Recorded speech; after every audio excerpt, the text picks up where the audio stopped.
My DC Defenders, the grand finale. We warned you that this could be the best game of opening weekend, and boy, did it deliver. This game had all you could want. Seattle's high-flying run and shoot with June Jones and Josh Gordon. DC's aggressive, gritty Greg Williams defense. You couple that with a crowd that reminded us all why we love this sport, and a crowd that has been starving for competitive football in the DMV. It was all missing one thing: the beer snake.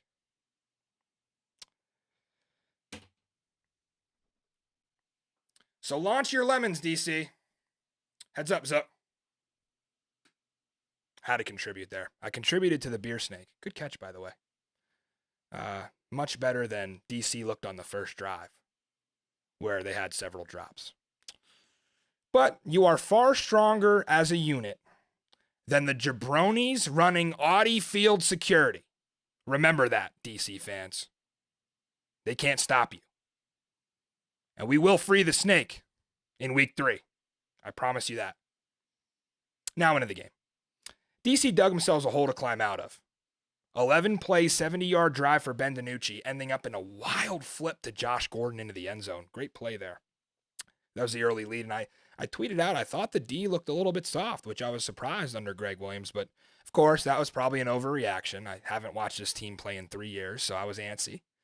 I thought they looked a little soft. There were missed tackles. I think Greg Williams actually alluded to that at halftime. Uninspiring first drive for Fred Keis's offense. It featured, like I said, a drop. I think there was a false start and then a backwards run. Seattle goes back down. They get a field goal. It's 9-0 at the end of one. So quite literally, the two things that fans had to cheer about were taken away: good football and the beer snake. So you might as well just pack it up and leave. Of course not. Not the 12,000 clad in red and white last night. They never hung it up. They never stopped emptying plastic cups into their livers. No, we didn't give up. They responded with a touchdown drive. This one was actually 15 plays, long drive, 73 yards, 7.5 minutes. That's vintage Fred Keis. That's right to the book of what he wants to do. You run it on first down, you get to 2nd and 7. You run it again, you get to 3rd and 4. You run it again, you barely get it by inches. Remember, football's a game of inches. You got, 3.3 repeating yards on each down to get a first down? You don't need flashy football like they do in Seattle. Just run it a couple yards, right up the middle, 3 yards in a cloud of dust. It worked that drive. Again, my EA Sports playbook works. That's basically what I do. You got 3 downs to get 10 yards, like I said. And that felt really good for Jordan Ta'amu to score that first touchdown. He had a 1-yard scamper. After his final game in XFL 2020, remember what he did? Came to DC and lost as a member of the St. Louis Battlehawks. You can't beat him, join him, Jordan. Love to see it. Josh Malone, Chris Blair, Rykel Armstead all stood out. Not much from Abram Smith. DC did have a little bit of trouble up front.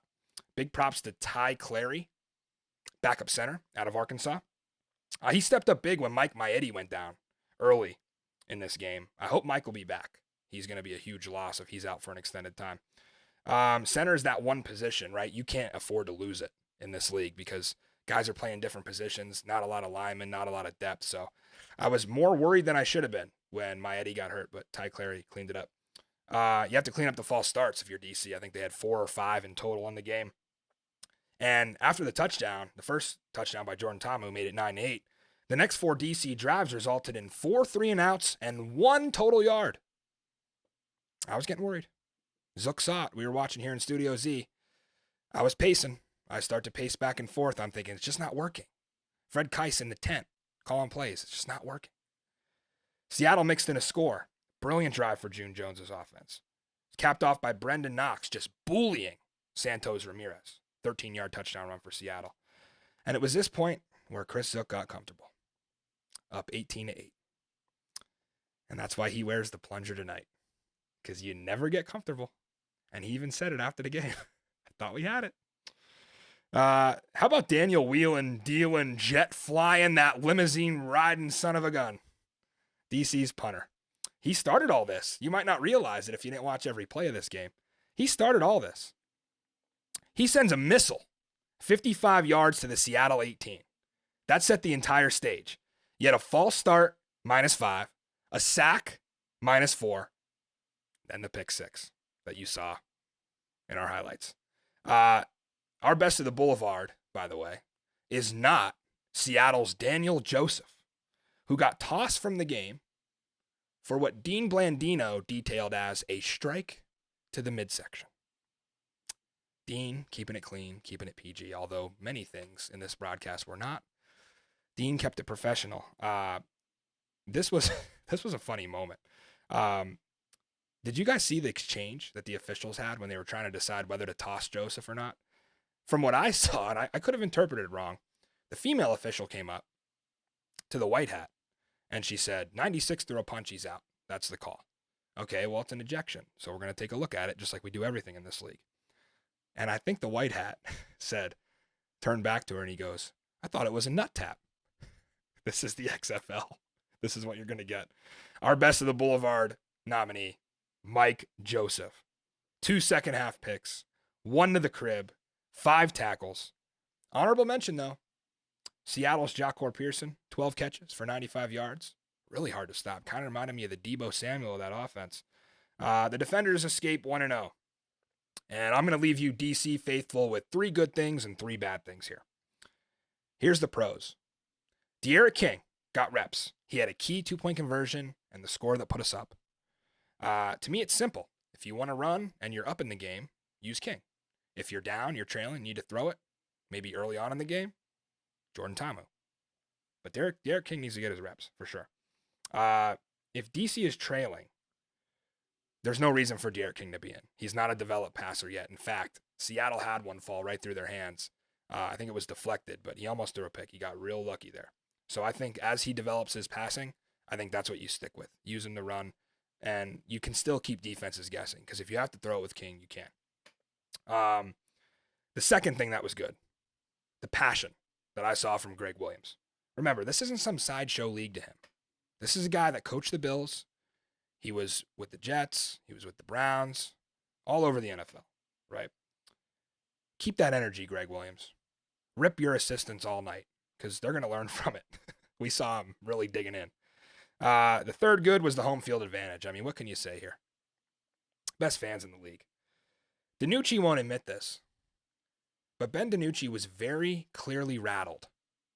He was rattled, and he could not get it out of the back of his head. When they got backed up down there, that must have felt like he was playing inside hell of a cell. I mean, what are you supposed to do? You're right up against it. Your left tackle got bopped with a lemon. They're screaming.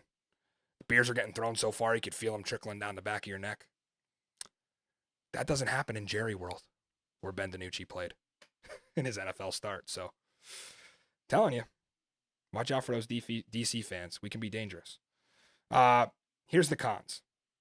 Everything in the box score. Don't look at the box score if you're a DC fan. The play calling showed promise, but I don't think it was at the level it needed to be.